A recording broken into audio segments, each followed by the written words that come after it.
이 재무장관도 사실 좀 궁금해요. 왜냐하면 이제 글로벌 증시에도 영향을 미칠 수 있는 네. 부분이기 때문에 우리가 이제 어떻게 임명을 할지 트럼프 이제 군단이 형성이 되는 거잖아요. 맞습니다. 그거에 따라서 각각 산업에 미칠 영향이 굉장히 큽니다.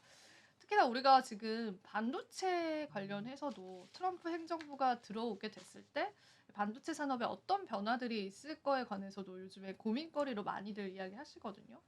본부장님 이거 관련해서 또 내용 준비하셨다라고 해서 네, 한번 네, 맞습니다. 들어볼까요? 사실은 이제 퀄컴이 오늘 음. 이제 실적 발표를 했습니다. 얼마 전에 실적 발표를 해가지고 이제 트럼프가 이제 그 반도체 관련돼서 이제 관심이 많은데 어, 퀄컴이 얼마 전에 이제 실적 발표를 하고 이 관련해서 이제 여러 가지 이야기가 나오고 있는데 실적 발표를 하고 나서 이제 기본적으로 이제 반도체 기업이 실적 발표를 해서 이제 주가가 급등했습니다. 이거 한번 보시면 표를 한번 보시면 지금 표 있나요? 예, 지금 잠깐 보시면 예, 많이 뛰었습니다. 그래서 자사주 매입 관련돼서도 하고 4분기 실적 발표를 하고 뭐 거의 뭐 시간에 그래서 6% 가까이 뛰어서 보시면 상당히 높게 지금 나왔고요.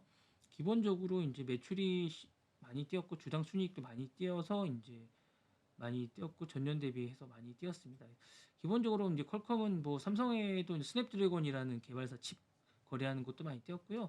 옛날에는 칩이었는데 최근에는 뭐 자동차 산업용 칩도 많이 자동차에도 이제 여러분들 이제 그 자동차의 반도체가 다 제어하시는 건 아시죠? 그래서 그런 부분들 제어 장치도 많이 하고 이러는데 기본적으로 이제 그 이 퀄컴 관련된 것들은 이제 우리나라하고도 좀 밀접합니다. 그래서 기본적으로 이제 설명을 좀 드리면 퀄컴은 이제 삼성전자하고 약간 밀접한 게 있습니다. 파운더리 쪽에 이제 밀접한 관련이 있습니다.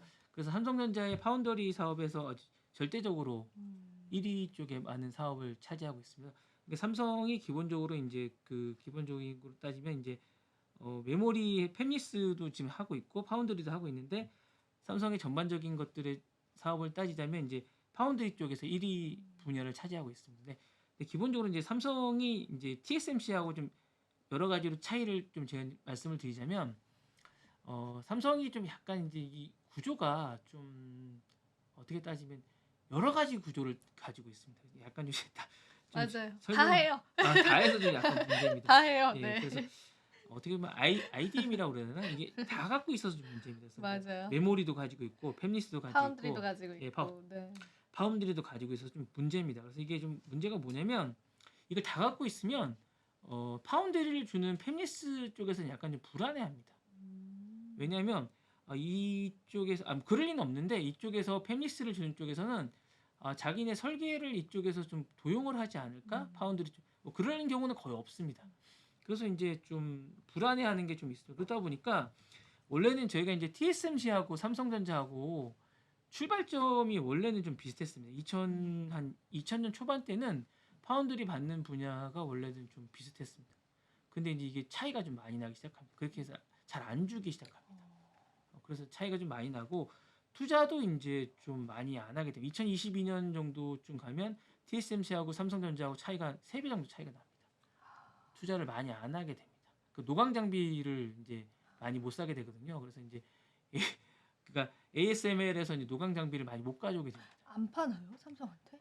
많이 못 가져, 예, 많이 못 가져오게 됩니다. 음. 확보를 많이 못 하게 됩니다. 그러다 보니까 중요한데 그 예, 그 장비가. 장비 많이 못 가져오다 보니까 단위 자체가 3분의 1로 확 줄다 보니까 못 가져오게 되고요. 삼성은 아무래도 투자를 팹리스랑 좀 하게 되고 이제 기본적으로 이제 메모리 쪽에 좀 하게 되고 그다음에 파운드리를 나눠서 하게 되다 보니까 기본적으로 이제 투자 비용이 분산되게 됩니다. 그리고 이제 뭐 그러다 보니까 이제 그리고 이제 주는 쪽도 이게 좀 자기네 것들이 노출되지 않을까라는 생각을 하다 보니까 좀 덜 주게 되는 분야가 좀 있습니다. 그러다 보니까 조금씩 덜 주는 게 격차가 자기 생기게 되고요.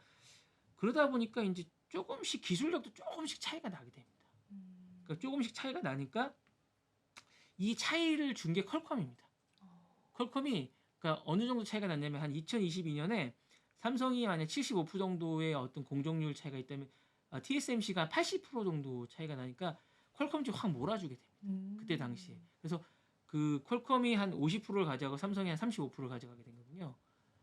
그러니까 이제 이게 자꾸 차이가 나게 됩니다. 파운드리 쪽에. 그러다 보니까 이제 퀄컴이 우수하다고 소문이 나니까 퀄컴 쪽이 확 몰아주는데 이게 문제가 뭐냐면 삼성이 파운드리 사업이 있어요. 파운드리 사업이 있는데 파운드리 사업에 가장 많이 차지하는 게 퀄컴이고 그 분야 중에 파운드리 쪽이 2위를 차지하는 게 삼성전자입니다.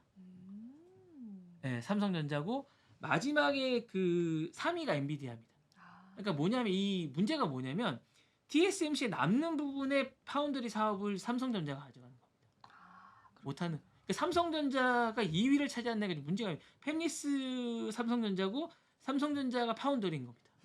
그게 약간 아이러니한 건데. 아이덴티티가 확실하지 않네요. 예, 그렇죠, 그렇죠. 그러니까 네. 이게 뭐냐면 파운더리 분야에서도 약간 애매하고 메모리 분야에서는 최강자입니다. 그러니까 팹리스 분야에서는 지금 아직 미진한 거고 파운드리 분야에서 2위거든요. 근데 파운드리 분야에서 차지하는 부분에서 2위 지금 확실한 2위도 아닙니다. 이게 뭐냐면 그 차지하는 부분에서 상당 부분이 삼성전자인 겁니다. 수주를 자기가 자기한테 주고 있는 겁니다. 어머, 그렇구나. 예, 그러니까 이게 약간 이 분야가 약간 웃긴 겁니다. 웃기네요. 그러니까 제가 볼 때는 이 파운드리 사업 분야를 완전히 떼야 됩니다. 아, 삼성전자에서 완전히 떼서 독립법인으로 내서 완전히 그렇게 나가야 되는 거예요. 그러니까 이름을 다르게 하던가 그렇게 나가야 돼요. 삼성전자에서 아예 떼서 뭐 다른 애로 하던가 뭐 이름을 다르게 내던가 아예 삼성전자가 다른 법인체로 내던가 이렇게 하는 게 오히려 낫지 않겠냐는 생각이 좀 들거든요. 그렇게 하지 않으면 제가 볼 때는 좀 그런 생각이 들고요. 그 다음에 이제 지금 2나노를 빨리 제가 볼 때 TSMC도 빨리 하는 게 낫지 않겠냐는 생각이 좀 듭니다. 아, 그걸 빨리 개발을 해서 좀 더 빨리 나가면 제가 볼 때는 수주를 하는데 좀 유리하지 않겠냐라는 생각이 좀 듭니다. 그렇게 하면 제가 볼 때는 삼성전자가 TSMC보다 좀 빨리 갈 수 있을 것 같은데 할 수도 있을 것 같습니다. 제가 할 볼 수도 때는. 있을 것 같아요. 네, 그런 왜냐면 시그널이 있었어요. 그러니까 지금 그 방법밖에 없지 않겠냐는 생각이 좀 듭니다. 그러니까 뭐 지금 목표는 2027년에 뭐 목표는 1.4나노를 하겠다고 얘기를 하는데 그렇게 되면 좀 뭔가 돌파구가 있지 않겠냐는 생각이 들고요.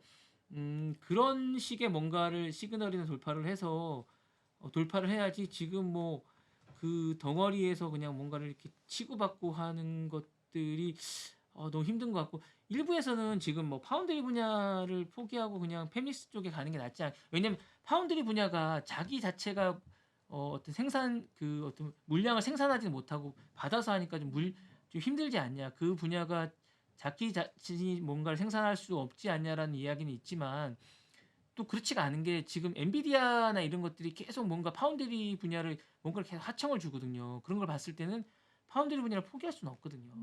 그러니까 제가 볼 때는 확실하게 아이덴티티를 가져가는 게 정말 중요한 것 같아요. 그거를 정말 잘한다고 얘기를 하면 차라리 그 분사를 시켜서 그 분야를 다 갖고 있지 말고 SK 하이닉스처럼 아예 분사를 시켜서 그 분야를 잘하게끔 삼성전자 그늘 안에 두지 말고 차라리 그 분야를 잘 시켜서 그냥 가는 게 한 전략이 아닐까.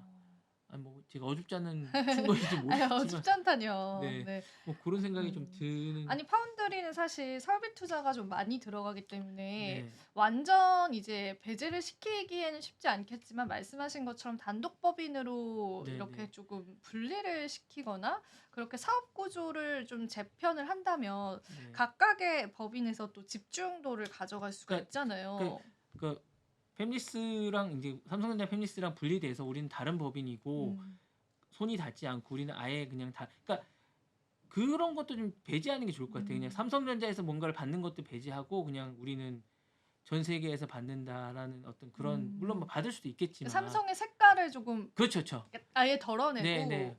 독립으로 이제 띄워서 독립적으로. 그러니까 영업도 그렇게 띄고 그렇게 해서 맞아요. 그냥 하는 게 오히려 낫지 않겠냐라는 생각이 드는 거죠. 그러니까 그렇게 띄워서 물론 삼성전자에 받을 수도 있겠지만 그 받는 부분도 좀 줄이고 차라리 세계적인 기업들한테 애플이나 뭐 퀄컴이나 엔비디아 쪽에서 차라리 받아서 그 부분을 넓혀가는 게 그래서 뭐 하이닉스나 아니면 뭐 TSMC 같은 데와 경쟁하면서 기술력을 차라리 파운드리 쪽의 기술력을 강화시키는 게 낫지 않겠냐는 생각이 좀 듭니다. 근데 일리가 있는 말인 것 같아요. 사업 구조 재편을 해서 선택과 집중을 하는 게 좀 중요할 것 같고 삼성전자 반도체 하면 사실은 파운드리 기업인가 팹리스 기업인가 뭐 이런 부분에 네, 관해서 네. 아이덴티티가 좀 정확하지 않다라는 그런 의문점들도 좀 제기가 되잖아요. 그래서 하나의 방안으로 좀 생각을 해봐야 될 것 같고 아무래도 이제 삼성전자의 반도체 부분이 워낙 위기다라는 이야기를 좀 많이 하기 때문에 네. 더 그런 것 같아요. 지금 바로 구독을 눌러보세요. 실시간 경제 뉴스, 투자 전문가들의 다양한 시황과 정확한 분석, 또 알찬 투자 정보까지 신뢰할 수 있는 저희 서울경제TV와 함께하세요.